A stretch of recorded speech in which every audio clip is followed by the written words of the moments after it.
রবিবার সকাল থেকে বিভিন্ন এলাকায় রুট মার্চ করে পুলিশ। এদিন নতুন করে আর অশান্তি হয়নি মুর্শিদাবাদের বেলডাঙ্গায়।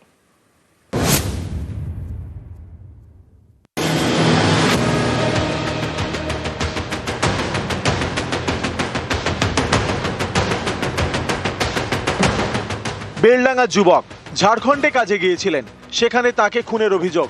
এই নিয়ে শুক্রবার ধুন্ধুমার মুর্শিদাবাদের বেলডাঙ্গা।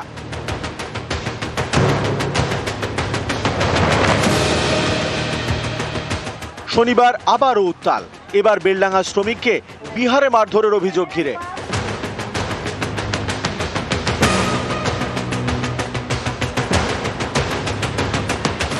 শুক্র ও শনিবার দুদিনই জাতীয় সড়ক ও ট্রেন অবরোধ করে বিক্ষোভ দেখানো হয়।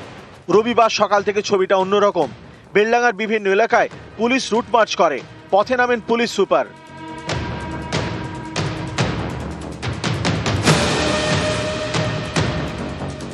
সিচুয়েশন এখন অনেক কন্ট্রোলে আছে। ঝামেলা করেছিল সবাইকে সোশ্যাল মিডিয়া দেখে চিহ্নিত করে আমরা 30 জনকে তুলে আমরা পাঠিয়ে দিয়েছি। আজকে 8-9 জনকে রিমান্ডে নিচ্ছি। সিচুয়েশন একদম নর্মাল আছে।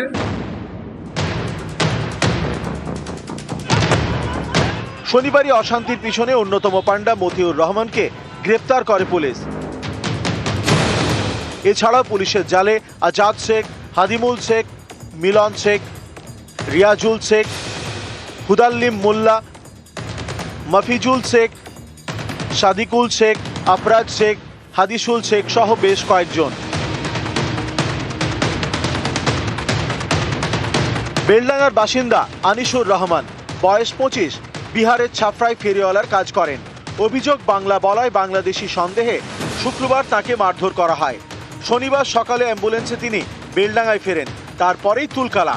এখন মুর্শিদাবাদ মেডিকেলে ভর্তি পরিযায়ী। চাইছি আর একটা সমাজের আমরা তো বিদেশ কাটালো, বিদেশে থাকতে হবে। আমরা আর একটা সংশোধন আমরা চাই। এরকম বিদেশ থেকে বহুত লোক আছে না, এখন বিহারের লোকের করে খাচ্ছে, উড়িষ্যা লোকও করে খাচ্ছে, তারা কিন্তু আমরা কিছু বলছি, তারা কেন এটা করছে? বারবার মার খেয়ে আসছে, মানুষ এসে বেলডাঙ্গায় আটক করছে।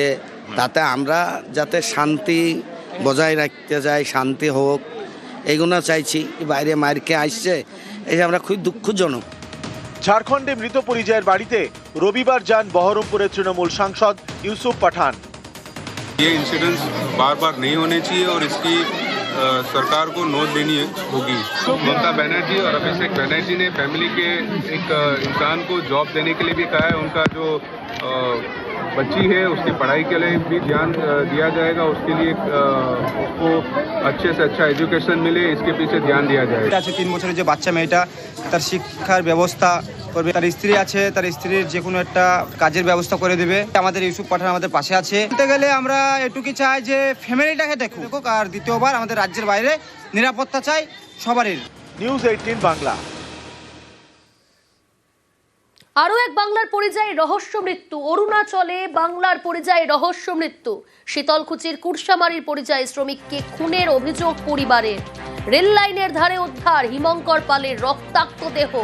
রাজেশ রয়েছে টেলিফোন লাইনে। রাজেশ, পরিবার কি জানাচ্ছে, কি অভিযোগ তাদের, পুলিশ সূত্রে কি খবর? রাজেশ, শোনা যাচ্ছে?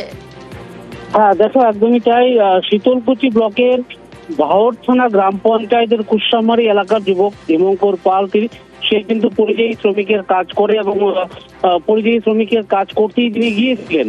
যেটা পরিবার সূত্রে জানা যাচ্ছে যে হিমঙ্কর পাল অরুণাচল প্রদেশে গিয়েছিলেন কাজের জন্য এবং তার কাজ পছন্দ না হয় তিনি বাড়ি ফিরছিলেন এবং সেখান থেকে বাসে উঠে বাড়ির কোচবিহারের উদ্দেশ্যে রওনা হয় এবং তার বাবাকে ফোনে জানায় যে বাসে তিনি আসছিলেন সেই বাসের চালক তাকে মারধর করছে এবং তাকে মেরে ফেলতে পারে, এমনটা আশঙ্কা করে তার বাবাকে ফোনে জানিয়েছিলেন।